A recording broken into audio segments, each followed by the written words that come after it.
கர்த்தருக்கு ஸ்தோத்திரம். கர்த்தராகிய இயேசு கிறிஸ்துவின் இன்ப நாமத்தில் இனிய வாழ்த்துக்கள்.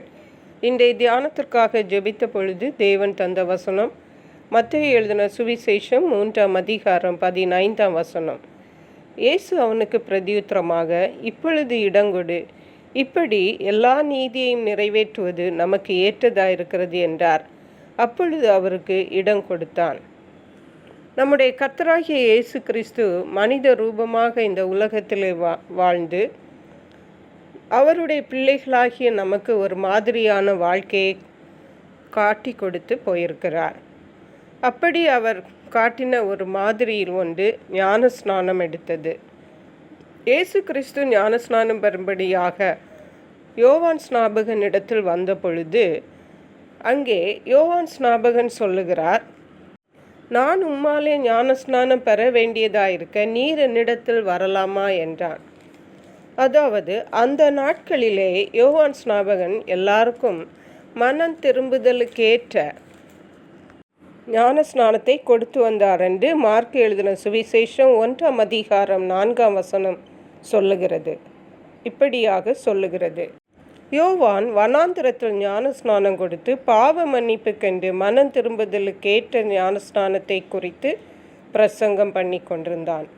மனம் திரும்புதலுக்கேற்ற பாவ மன்னிப்புக்கென்று மனம் திரும்புதலுக்கேற்ற ஞானஸ்நானம். இயேசு பரிசுத்தர், ஆனால் இயேசு ஞானஸ்நானம் எடுக்க வேண்டியதாயிருந்தது. ஏனென்றால் அது ஒரு தேவ நீதி என்பதாக இருப்பதால். அதை தான் இயேசு சொன்னார். இயேசு அவனுக்கு பிரதியுத்தரமாக, இப்பொழுது இடங்கொடு, இப்படி எல்லா நீதியையும் நிறைவேற்றுவது நமக்கு ஏற்றதாயிருக்கிறது என்றார்.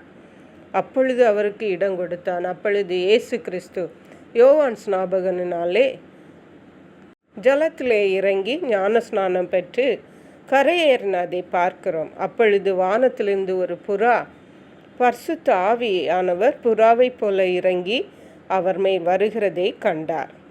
அப்பொழுது வானத்திலிருந்து ஒரு சத்தம் உண்டாகி, இவர் என்னுடைய நேசகுமாரன், இவரில் பிரியமாயிருக்கிறேன் என்று உரைத்தது. இயேசு கிறிஸ்துவே ஜலத்தில் இறங்கி ஞானஸ்நானம் எடுத்தாரானால்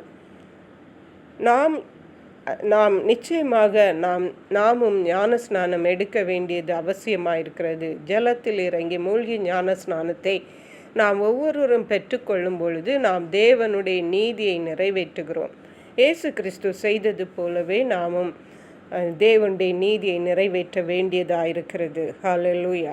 அப்போஸ்தலர் எழுதின நடபடிகளே 8ஆம் அதிகாரத்திலே வாசிக்கிறோம், கந்தாகே என்ற ஒரு எத்தியோப்பிய மந்திரி ரதத்தில் போய்கொண்டிருக்கும் பொழுது தேவன் பிலிப்புவிடத்திலே பரிசுத்த ஆவியானவர் பேசி அந்த ரதத்தின் மேலேறி அந்த கந்தாகே என்ற மந்திரி ஏசாயா தீர்க்கதரிசி புஸ்தகத்தை வாசித்து கொண்டிருந்த அந்த நேரத்தில் பிலிப்புவை பரிசுத்த ஆவியானவர் அனுப்பி அந்த வசனங்களின் விளக்கங்களை எல்லாம் சொல்லி இயேசு கிறிஸ்துவை பற்றி சொல்லி ஞானஸ்நானம் எடுக்க வேண்டும் என்று சொன்ன பொழுது ரதம் போய்கொண்டிருக்கும் பொழுது தண்ணீரை பார்த்த உடனே அந்த மந்திரி, இதோ தண்ணீர் இருக்கிறதே, இப்பொழுது நான் ஞானஸ்நானம் எடுக்கிறது என்ன தடை என்று கேட்ட பொழுது, உம்முடைய முழு மனதோடு இயேசு கிறிஸ்துவை நீர் விசுவாசித்தால் தடை இல்லை என்று சொல்லவும் உடனே ரதத்தை விட்டு இறங்கி அங்கே தானே மூழ்கி ஞானஸ்நானம் அந்த மந்திரி எடுக்கிறதை பார்க்கிறோம்.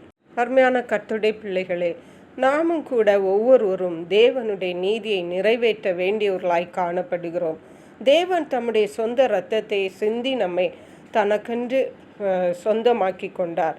ஆகவே நாமும் இயேசு கிறிஸ்துவை போல மூழ்கி ஞானஸ்நானம் எடுத்து தேவனுடைய நீதியை நிறைவேற்றுகிறவர்களாய் காணப்பட வேண்டும்.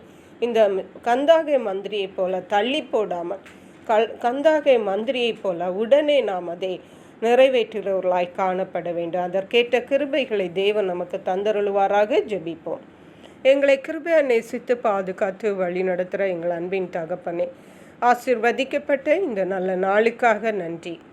இந்த நாளிலும் ஞானஸ்நானம் எடுப்பது, மூழ்கி ஞானஸ்நானம் எடுப்பது தேவனுடைய நீதியை நிறைவேற்றுவது என்று திட்டமும் தெளிவுமாக எங்களோடு பேசியிருக்கீங்கப்பா. இயேசு கிறிஸ்துவே அந்த நீதியை நிறைவேற்றும் பொழுது நாங்கள் எவ்வளவு அதிகமாக அந்த நீதியை நிறைவேற்ற வேண்டியவர்களாய் காணப்பட வேண்டும். அதற்கேற்ற கிருபைகளை ஒவ்வொருவருக்கும் தேவன் தந்தரல வேணுமாறு ஜெபிக்கிறோம். நன்றி பரிசுத்த ஆவியானவரே, துதி கன மகிமை உமக்கே செலுத்துகிறோம். மீட்பரும் இரட்சகருமாகிய இயேசு கிறிஸ்துவின் இன்ப நாமத்தில் ஜெபிக்கிறோம் எங்கள் அன்புள்ள பரமபிதாவே. ஆமென். God bless you.